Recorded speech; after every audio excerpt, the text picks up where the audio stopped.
leading the way with important local coverage. You're watching WISN 12 News this morning.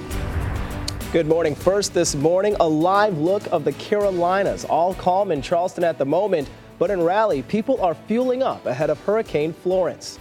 This morning, coastal residents are getting out before the hurricane hits. Both sides of Interstate 26 in South Carolina now open in the same direction, headed inland from the coast. Forecasters expect the storm to bring strong winds and several days of heavy rain.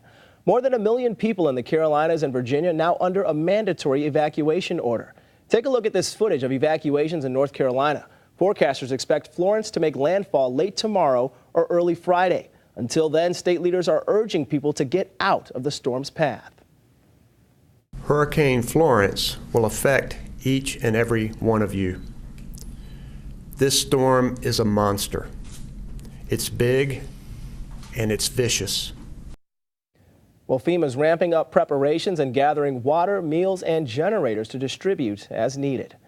Meanwhile, Weather Watch 12 meteorologist Chris Swaim joining us now in studio. He's been tracking the storm's path overnight. Chris, this is proving to be a life-threatening storm. It's shaping up that way, Eric. There were a few changes overnight that I want to let you know about. It did make a little bit of a southern turn in the forecast track. Here's a look at this storm right now. You may remember a couple years ago we launched a new satellite called GO-16. One of the cool things we could do with that is a 1-minute update of the storm to really see the evolution of it. You can see it's very well defined and even gaining some strength. At times, 130-mile-per-hour winds puts it at a Category 4, a major hurricane. That blocking high just to the north, sliding a little bit farther south. As a result, so is the storm. Looks like it maintains its Category 4 to 3 strength as it gets closer to the mid-Atlantic. We'll have to keep a close eye on this and the evolution of it. Eric, I'll keep you posted as the storm continues to develop. As always, we appreciate it, Chris. Thank you.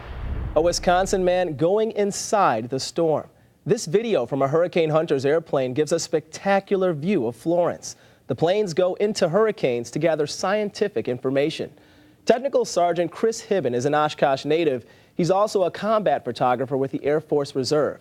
Hibben left for his flight just a couple of hours ago, and he says he's been in a hurricane before, but never flown directly into one. It's definitely going to be something different. From what I understand, they're 10-hour flights, and we go through the eye wall of the hurricane. They drop pods throughout the hurricane to get different meteorological readings. And then, of course, with the photos I take, get a better picture of the enormity of how big this hurricane is. Well, after making the 2.5-hour flight, Hibben says they expect to spend about 5 hours inside that hurricane. Now to our Commitment 2018 coverage and the race for governor. Democratic candidate for governor Tony Evers will meet with local business leaders, and his running mate Mandela Barnes will join him. The event starts at 1:15 this afternoon. Both candidates also participating in a forum later this evening. Evers is running against Governor Scott Walker on that November ballot. A Wisconsin blogger under fire this morning for calling MPS students little convicts. James Wigderson is the director of the conservative site Right Wisconsin. He recently criticized Milwaukee Public Schools for spending millions of dollars on a new athletic field for Vincent High, writing, quote, presumably so the little convicts can have the best facilities before being sent to the penitentiary. To use that kind of language when talking about children and making assumptions about what's going to happen to them in their lives is incredibly disturbing. We're not doing enough to educate these kids. We're keeping them trapped in these failing schools, and we're worried about whether or not we're going to spend $5 million. $5 million on a new stadium for these kids? They deserve better than that. Wigderson insists he wasn't referring to all MPS students, but specifically included a web link to the case of a Washington High athlete who was allowed to keep playing last year, even though he'd been convicted of armed robbery. Looking ahead, Mukwanago High School will receive an award for preventing social isolation in school. Family members of kids killed at the Sandy Hook school shooting are presenting that award later this morning. Out of almost 1,300 schools nationwide, Mukwanago won the grand prize. The award's part of the Sandy Hook Promise. That's an organization run by parents who lost their children during the tragic shooting. 2 of those parents will honor Mukwanago later this morning in the school's gym, recognizing their efforts to make a difference and helping others who show signs of social isolation.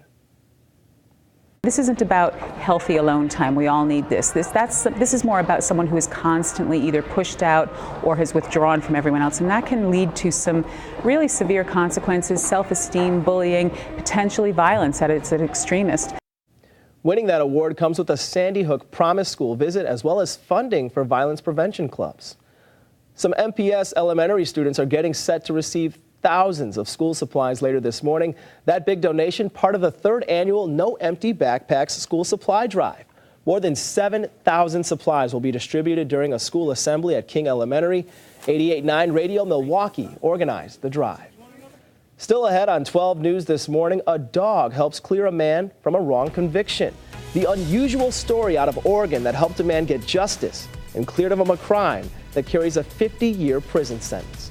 And we've been talking a lot about Hurricane Florence, but Hawaii's bracing for a different storm. This morning, island leaders calling on President Trump for help.